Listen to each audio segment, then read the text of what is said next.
आज पृथ्वी में कौन सा देश में भी शांति नहीं है, किंतु हमारा देश भारत, ये भारत शब्द का अर्थ है ज्ञान, विज्ञान, महिमा। जब मुझे पद्मश्री सम्मान दिए थे राष्ट्रपति भवन में, इसी समय में हमारा प्रधानमंत्री का साथ में 2-3 मिनट हमारा मुलाकात हुआ था। ये सब आदमी का साथ में कुछ वार्तालाप किए थे, हमारे साथ में भी कुछ थे। हम क्या बोला था, विश्व युद्ध विमुक्त हो, इसीलिए भारत इसी आह्वान को माने पूर्ण करेंगे। आप इसलिए कोशिश करिए। पृथ्वी ध्वंसास्त्र विमुक्त हो, पृथ्वी युद्ध विमुक्त हो। अनेक दिन बीत गया, मेरा इच्छा था मैं दिल्ली जाऊंगा। दिल्ली में जो विभिन्न देश का जो राष्ट्रदूत सब है, ये राष्ट्रदूतों को माने राष्ट्रदूतों को साथ में मुलाकात करके एक पत्र हम देंगे। इसी वार्ता हमारा मन में था, विश्व युद्ध विमुक्त हो, ध्वंसास्त्र विमुक्त हो। अनेक सभा सत्संग में इसी बात हम बोला था। इतना दिन बाद, बहुत दिन बीत गया, रामनाथ कोविंद के समय में हम बोला था। आज मध्य प्राच्य में जो युद्ध चलता है, ईरान, अमेरिका, इस्राएल, पाकिस्तान, अफगानिस्तान, ये सब जो माने जो युद्ध चलता है, आतंकिक धमक देता है, आज हमारा भारतवर्ष का प्रधानमंत्री नरेंद्र मोदी एक व्यक्ति है, एक इंसान है, किंतु प्रधानमंत्री जो पोस्ट का प्रधानमंत्री जो शब्द, ये शब्द ये भारतवर्ष के लिए एक महान पद है, राष्ट्रपति प्रधानमंत्री। आज प्रधानमंत्री जो वार्ता आज टीवी में आज जो वार्ता दिए थे, ये वार्ता हमारा मौन का वार्ता, जो वार्ता हम प्रधानमंत्री को निवेदन किया था, वो वार्ता से याद उनका मन में था कि नहीं था, हम नहीं बोल सकता, लेकिन इसी वार्ता प्रधानमंत्री याद देते हैं। ये भारत चाहता है विश्व का शांति, सर्वे भवन्तु सुखिनः, सर्वे सन्तु निरामया, सर्वे भद्राणि पश्यन्तु मा कश्चित् दुःख भाग् भवेत् वा अन्येष।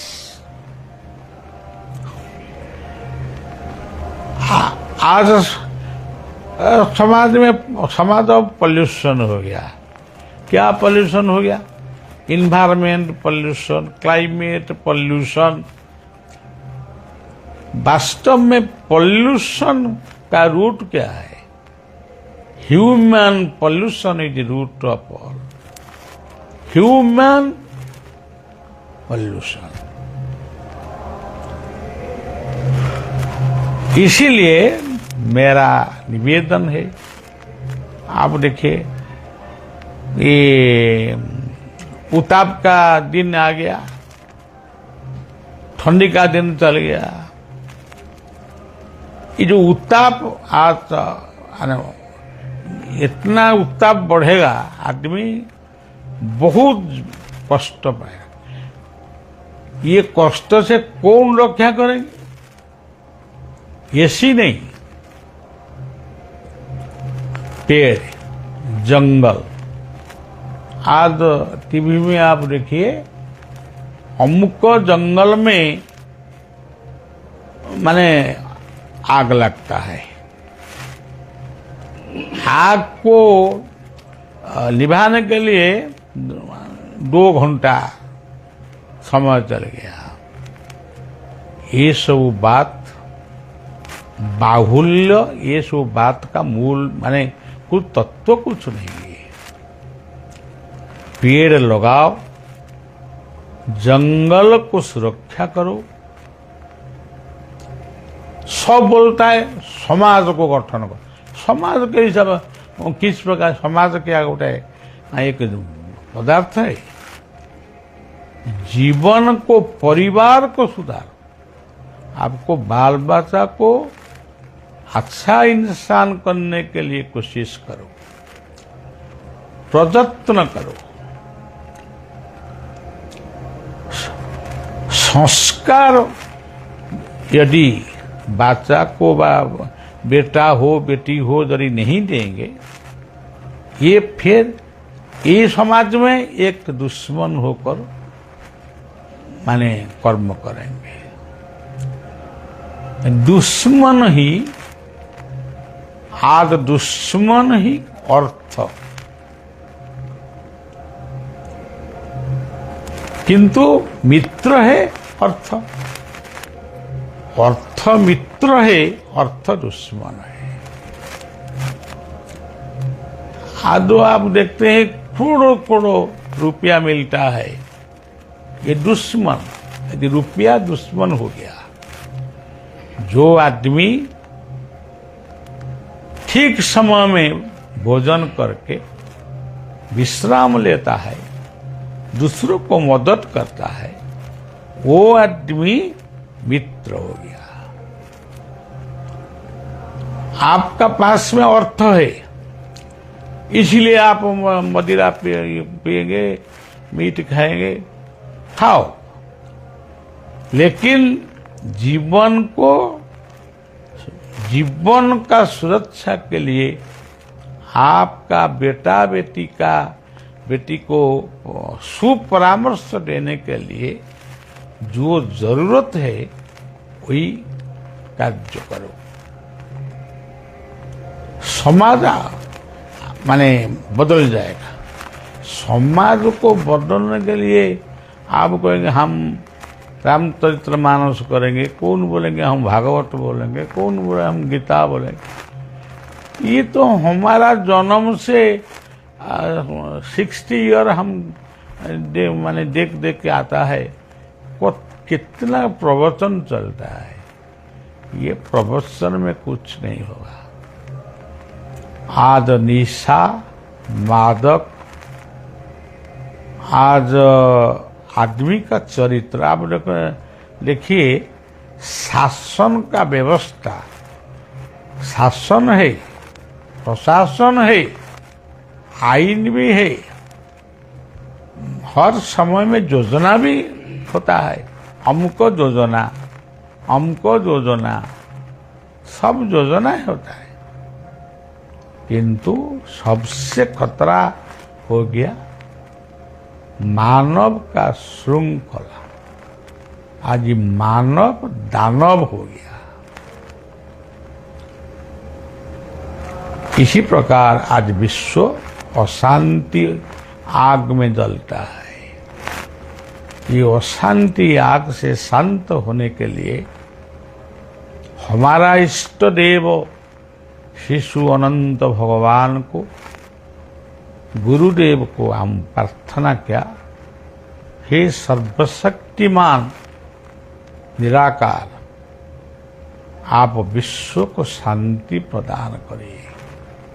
आदमी को प्रशांति का मार्ग में शिक्षा प्रदान करेंगे। यही हमारा माने शेष और श्रेष्ठ निवेदन। काल सूर्य पराग होगा नहीं, हाँ काल चंद्र ग्रहण होगा। फिर अमुक खाओ अमुक मत खाओ, ये सब हमारा एक आध्यात्मिक भावना सृष्टि करने के लिए इसी प्रकार नियम कानून सब है। किंतु सूर्य पराग चंद्र ग्रहण काल होगा, काल भी मुक्त होगा। फिर हम जो चावल रोटी खाता था खाएगा। किंतु जीवन को, हर जीवन को, हर परिवार को आज राहु केतु ग्रास क्या है। हर परिवार में आज शांति नहीं है। मैं भी शांति को ढूंढ रहा है, कहां पर शांति मिलेगा।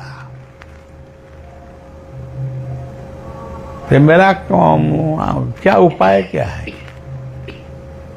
केवल गुरु कृपा विभु कृपा के लिए हम सब प्रार्थना क्या है, जो होगा होगा, नहीं होगा ये सब भगवान का इच्छा है। इसलिए आपको सब निवेदन है, विश्व शांति के लिए जो आपका इष्ट देव को, जो मंदिर में हो, मस्जिद में हो, चर्च में हो, गुरुद्वारा में हो, आपका मकान में हो, जब आप माने प्रेयर करेंगे, से प्रेयर साथ में आपके लिए करिए, आपका परिवार के लिए करिए, आपका देश के लिए करिए, विश्व शांति के लिए माने समय नष्ट कर। आमे देखिचु गोटे जगन्नाथ मंदिर तैयारी हम तापई बहु धनी लोक माने, बहु शिक्षाविद माने माने पद पदवी रही कार्य करुछन्ति, डोनेट करुछन्ति, लक्ष लक्ष टका डोनेट करुछन्ति। आमे देखुछु जो माने वृक्ष जंगलर परिवेश विषय जो माने सचेतन, से माने मध्य आगु को आसुना। से कहते परिवेश दूषित हो गला, किंतु परिवेश सुरक्षा पाई जो विप्लव दरकार, से विप्लव करू केही करूना।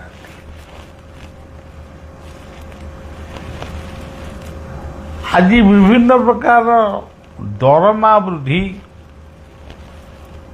मंडीरू धान उठेबा, ये सब कथा जेमती चली सेमती परिवेशर सुरक्षा पाई समस्ते सचेतन हवा उचित। बलिया मध्य निजे खाली कहले भी हब नहीं। मोर वर्तमान गोटे बयसर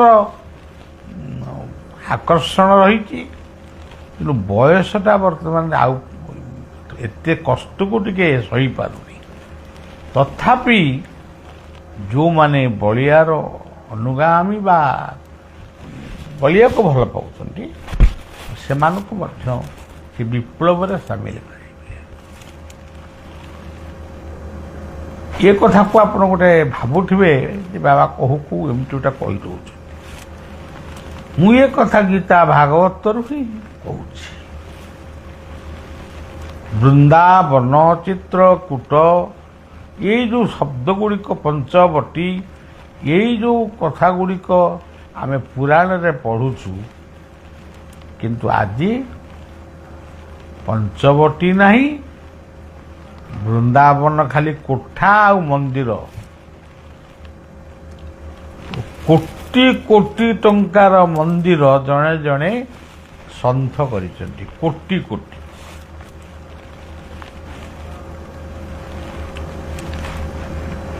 ତାକୁ ଦେଖିକିରି ମୁଁ ଖୁସି ହେଇପାରେ ନା।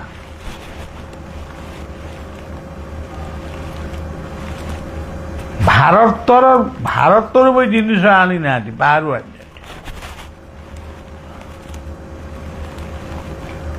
ଆଜି ଇସ୍କନ ବୋଲି ଗୋଟେ ସଂସ୍ଥା, ସେ ନିଜକୁ ହିନ୍ଦୁ କହୁନି, ସନାତନୀ ବୋଲି କହୁନାହାନ୍ତି, କି କହୁଛନ୍ତି କ'ଣ କହୁଛନ୍ତି ମୁଁ ଜାଣିନି, ହିନ୍ଦୁ ବୋଲି କହୁନାହାନ୍ତି, କିନ୍ତୁ କୋଟି କୋଟି ଟଙ୍କାର ମନ୍ଦିର କରୁଛନ୍ତି,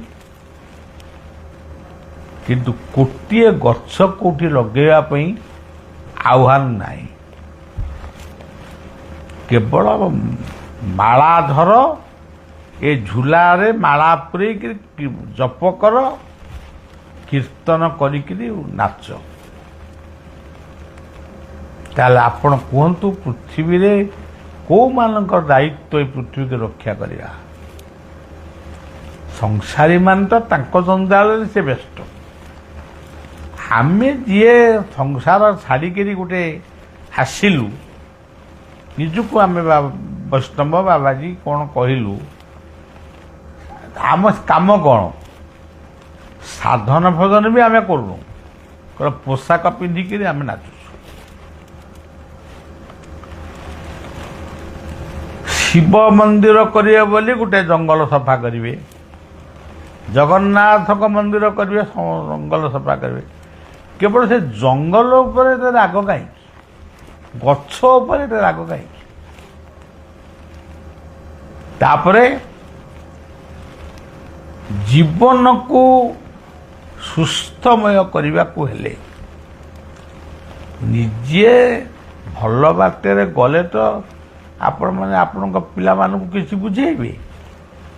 ଆମେ ତ ମଦ ଖାଇବୁ, ଗୁଟୁକା ଖାଇବୁ, ସିଗାରେଟ୍ ଖାଇବୁ, ପିଲାମାନଙ୍କୁ କ'ଣ ବୁଝେଇବୁ? ତେଣୁ ଜୀବନ, ପରିବାର ଓ ପରିବେଶ ଆଉ ଅନ୍ଧବିଶ୍ୱାସରୁ ଦୂରେଇ ଯାଅ।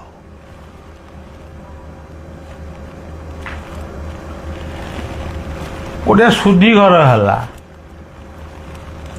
ଆମେ 100 ଜଣ ବ୍ରାହ୍ମଣଙ୍କୁ ଖୁଆଇକିରି ଲୋକଙ୍କୁ କହିବୁ ଯେ ମୁଁ ଏତେ ବ୍ରାହ୍ମଣ ଖୁଆଇଲି। এটা କ'ଣ ନିତ୍ୟାନ୍ତ ଜରୁରୀ? 5ଟି ବ୍ରାହ୍ମଣ, ନୈଷ୍ଠିକ ବ୍ରାହ୍ମଣ, ଯିଏ ମନ୍ତ୍ର ଜାଣିଛନ୍ତି, ଗାୟତ୍ରୀ କରୁଛନ୍ତି, ଶାଳଗ୍ରାମ ପୂଜା କରୁଛନ୍ତି, ସେଇଭଳି 5 ଜଣ ପଣ୍ଡିତଙ୍କୁ ଦେଲେ କ'ଣ ହବନି? ଅଯଥାରେ ବଞ୍ଚିଥିବା ବେଳେ ତୁମେ ଯେଉଁମାନଙ୍କୁ ଅବହେଳା କରୁଛ, ମରିଗଲା ପରେ ବ୍ରାହ୍ମଣ ଭୋଜନ ପରେ ଗାଁ ବାଲାଙ୍କ ଭୋଜନ, ବନ୍ଧୁବାନ୍ଧବଙ୍କ ଭୋଜନ, କେମିତି 14 ଦିନ ପର୍ଯ୍ୟନ୍ତ ଗୋଟେ ଚାଲିଛି ମ୍ୟାଚ। ତା ଭିତରେ ଯଦି ଗୋଟେ ପୁଷ୍କରା ବୋଲି ଗୋଟେ ଶବ୍ଦ ଆମ ହିନ୍ଦୁ ସମାଜରେ ଅଛି, ଯଦି ନାଗିଲା, ତା ଦେହରେ ବି 20-25 ହଜାର ଖର୍ଚ୍ଚ ହେଉଛି। କିନ୍ତୁ ଗୋଟେ ସତ୍ସଙ୍ଗ ସେଇ ପଇସାରେ କଲେ, ସେଇ ବ୍ରାହ୍ମଣମାନଙ୍କୁ ଡାକି କଲେ, ଆପଣ ସେଇ ବ୍ରାହ୍ମଣମାନେ ଆସିବେ ସତ୍ସଙ୍ଗରେ ଟିକେ ଭାଗବତ ପଢ଼ିବେ। ତେବେ ସବୁ ଜାତିରେ ବ୍ରାହ୍ମଣ ଅଛନ୍ତି। ଯେତେବେଳେ ବ୍ରାହ୍ମଣମାନେ ତାଙ୍କ ଘରକୁ ଗଲେନି, ସେ ବାଧ୍ୟ ହୋଇ ପୁଣି କେମିତି ଶୁଦ୍ଧି ହେବେ?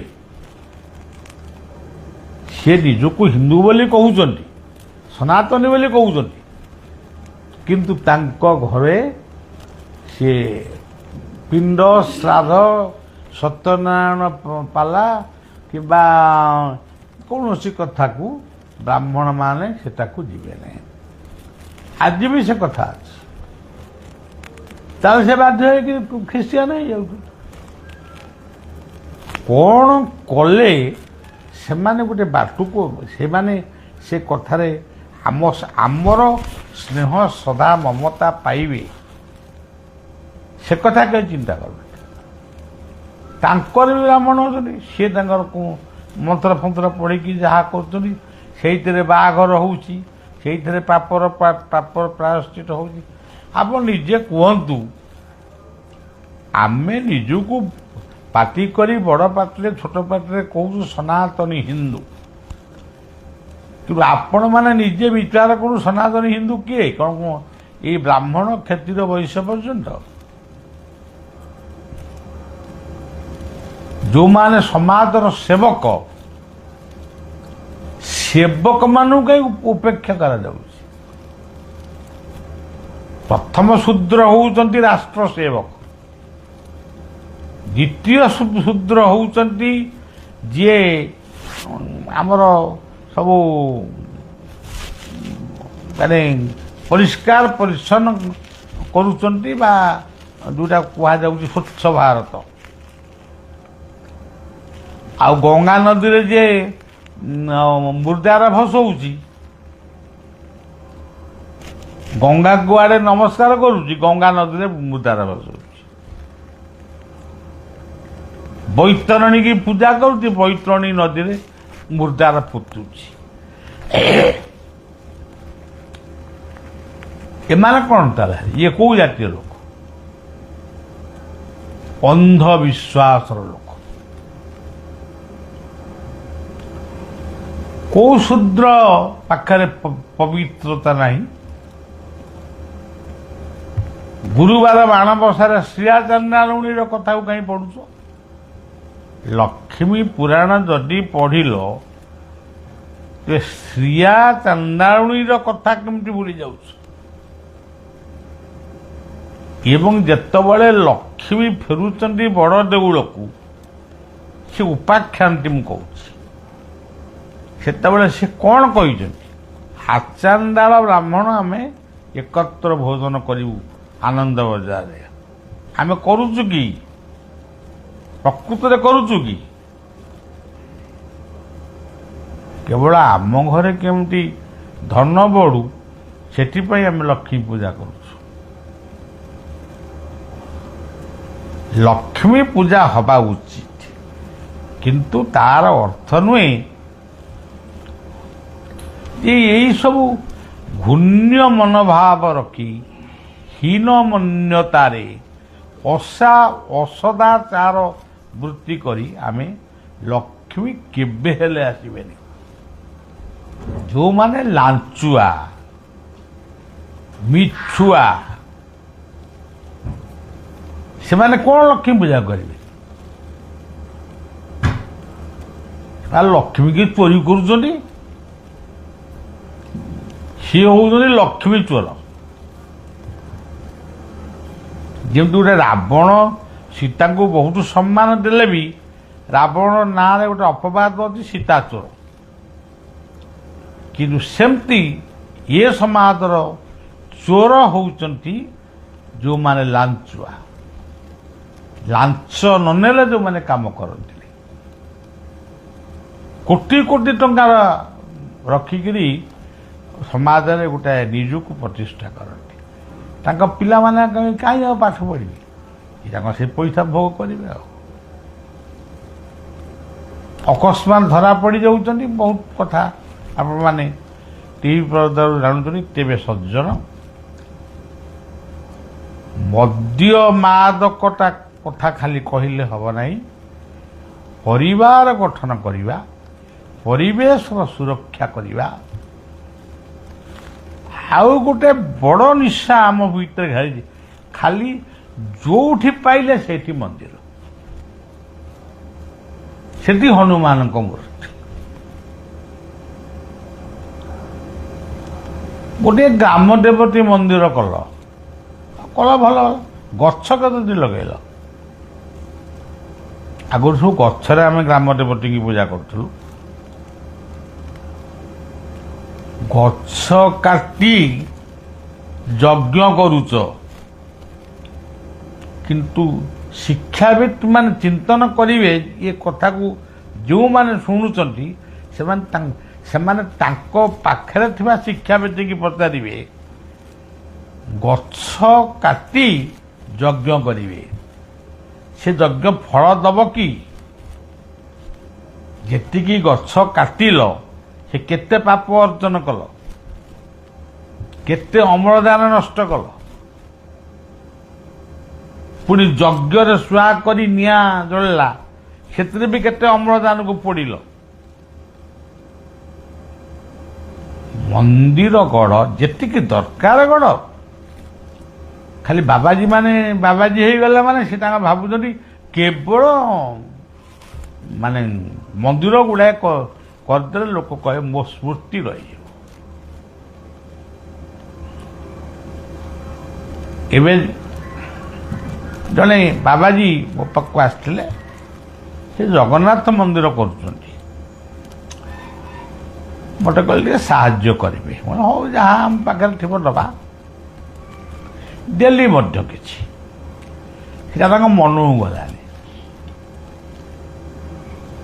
କହିଲେ କ'ଣ ବାବା ଏତେ ବଡ଼ ସାଧୁ, ଏମିତି ସବୁ ମୋର ପ୍ରତିଷ୍ଠା ଏମିତି ଅଛି ବୋଲି ସେ କହିଲେ ସମସ୍ତଙ୍କୁ। ଦେଇଛନ୍ତି ମୋର 3000 ଟଙ୍କା। ଏଥିରେ କୁହନ୍ତୁ ଜଗନ୍ନାଥ ମନ୍ଦିର କ'ଣ? ମୁଁ ତାଙ୍କୁ କହିଲି ବି, ମୁଁ କହିଲି ମହାରାଜ ଜଗନ୍ନାଥ ମନ୍ଦିର କାହିଁ କରୁଛନ୍ତି? ବା ପୁରୀରେ ଠାକୁର ଅଛନ୍ତି, ଆଉ ବି ବହୁତ ଜଗନ୍ନାଥ ମନ୍ଦିର ଅଛି। ନା ନାଇଁ ଗୋଟେ ସେବା ପୂଜା କରି ଜୀବନ କଟେଇବା। ଆଉ ଏଇ ହେଉଛି ଆମର ବର୍ତ୍ତମାନ ସାମାଜିକ ବ୍ୟାଧି। ବାବାଜୀ ମାନେ ବୈଷ୍ଣବ ମାନେ ଯଦି ଖାଲି ମନ୍ଦିର କରିବେ, ଏ ସୃଷ୍ଟି ରହିବ କେମିତି? ପ୍ରାର୍ଥନା କରନ୍ତୁ, ସାଧନା କରନ୍ତୁ। ବୃନ୍ଦାବନରେ ଗୋଟେ ପ୍ରେମ ମନ୍ଦିର ହେଇଛି, ସେ ପ୍ରେମ ମନ୍ଦିର ଭିତରୁ କିଛି ପ୍ରେମ କିଛି ଝରିଲାନି କି? ପ୍ରେମ କହିଲେ ଶ୍ରଦ୍ଧା, ସ୍ନେହ, ମମତା ସେ ମନ୍ଦିର ଦଉଛି। ଆମେ ଯିଏ ତା ଭିତରେ ପଶିକି ଚାଲି ଯାଉଛୁ, ଆମ ଜୀବନଟା କ'ଣ ପ୍ରେମମୟ ହେଇଯାଉଛି?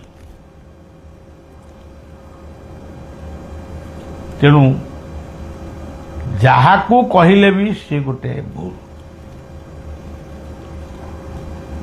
ଆଜି ଧର୍ମ ନାମରେ କୋଡ଼ କୋଡ଼ ଟଙ୍କା ଯାଉଛି, କିନ୍ତୁ କେହି ଗୋଟେ ମାନେ ଧର୍ମର ବାର୍ତ୍ତା କେହି ଦେଉନାହାନ୍ତି।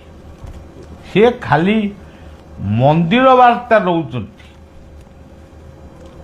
ଭାଗବତ ପ୍ରବକ୍ତା ମାନଙ୍କୁ ଡାକିକିରି ଭାଗବତ ଶୁଣୁଛନ୍ତି। କେତେ ଜଣ ମନେ ରଖିଛନ୍ତି? ପୁଣି ଗୋଟିଏ ଗୋଟିଏ ମଞ୍ଚରେ 5 ଜଣ 7 ଜଣ ପ୍ରବକ୍ତା ଆସିବେ। କାହା କଥାକୁ କିଏ ମନେ ରଖିବ?